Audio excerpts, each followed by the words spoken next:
बिस्मिल्लाहिर्रहमानिर्रहीम। अस्सलाम वालेकुम नाज़रीन। स्टोरी कॉर्नर कहानी घर में आपको खुशामदीद कहा जाता है और आज मैं आपके साथ सरकटे की इंतहाई दिलचस्प और खौफनाक कहानी सुनाने वाली हूँ। कहानी स्टार्ट करने से पहले अगर आप मेरे चैनल पर न्यू हैं तो जल्दी से मेरे चैनल को सब्सक्राइब कर लें ताकि दिलचस्प वाक़यात और कहानियाँ आपको सुनने को मिल सके। तो चलें कहानी स्टार्ट करते हैं। कहानी एक छोटे से गांव की है जो घने जंगल के किनारे वाक़या था। गांव के लोगों में एक पुरानी कहानी मशहूर थी जिसे सरकटा कहा जाता था।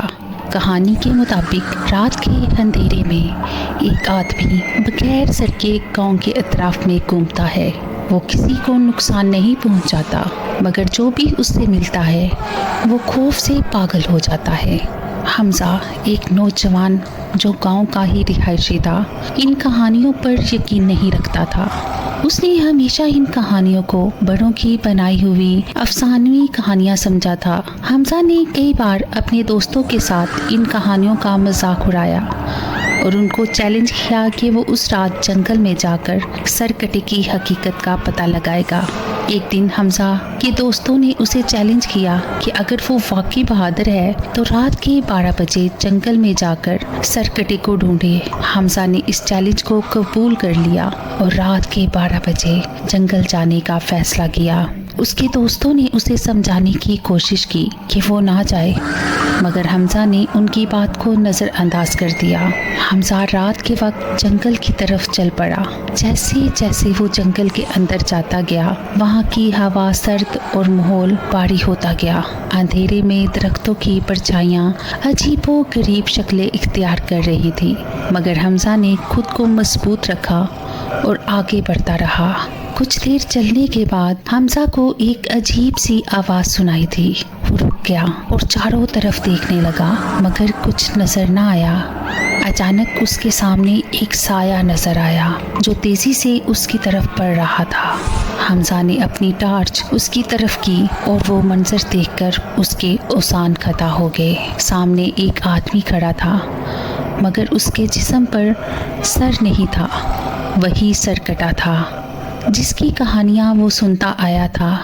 हमजा खौफज़दा हो गया, मगर उसने भागने की बजाय उससे बात करने की कोशिश की। तुम कौन हो? हमजा ने कांपते हुए सवाल किया। सरकटे ने कोई जवाब नहीं दिया, मगर अचानक हवा की सरसराहट के साथ एक सर जो उसके हाथ में था खुद ब खुद उसकी गर्दन पर जा लगा।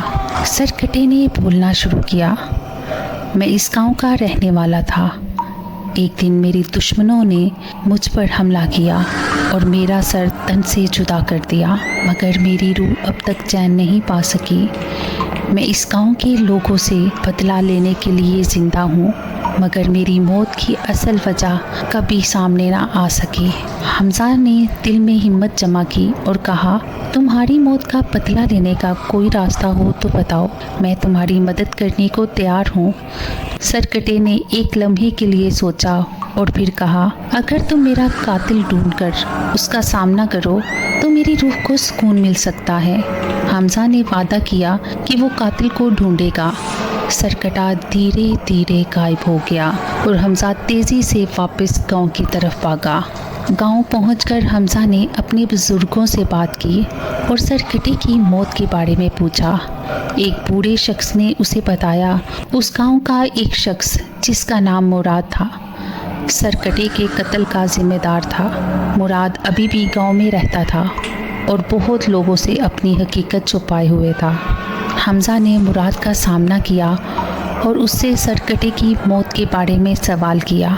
मुराद ने पहले तो इनकार किया, मगर जब हमजा ने उसे सरकटे का पैगाम सुनाया तो मुराद ने सब कुछ तस्लीम कर लिया। उसी रात मुराद को गांव के लोगों के सामने लाया गया और जैसे ही उसने अपने जुर्म को कबूल किया, सरकटे की रूह गांव में आखिरी बार नमूदार होकर मुराद को अपने साथ ले जाने की धमकी दी। मुराद की चीखें गांव में गूंजती रही और फिर अचानक सब कुछ खामोश हो गया। सरकटे की रूह को आखिरकार सुकून मिल गया और गांव के लोगों ने हमजा को उसकी बहादुरी पर सराहा। कहा जाता है कि उस रात के बाद सरकटे की रूह कभी नज़र नहीं आई, مگر گاؤں والے آج بھی اس رات کو یاد کرتے ہیں جب خوف نے حقیقت کا روپ دھارا۔ امید کرتی ہوں کہ آج کی کہانی آپ کو اچھی لگی ہوگی۔ مزید اچھی کہانیوں کے لیے میرے چینل کو سبسکرائب کریں، ویڈیو کو لائک کریں۔ اللہ نگہبان۔